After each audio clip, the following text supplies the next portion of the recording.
The Tire Pressure Monitoring System, or TPMS, helps keep an eye on the tire's inflation, making for more confident driving.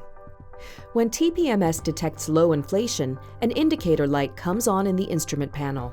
It's the one that looks like the cross-section of a tire with an exclamation mark in the middle.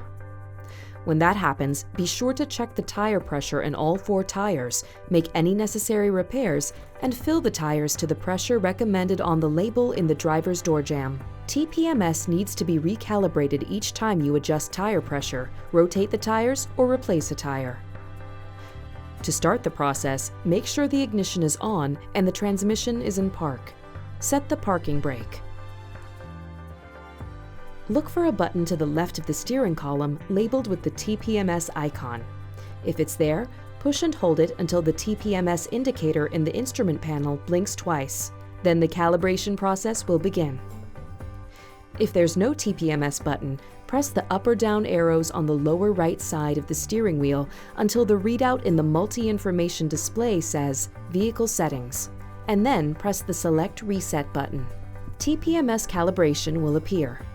Press the Select Reset button again to get to the customization screen. And finally, select Calibrate with the arrow buttons and press Select Reset once more. A calibration started screen will appear to indicate that the process has begun. The calibration process takes a while to complete. The car will have to be driven for about 30 minutes at speeds between 30 and 60 miles per hour, but not all at once.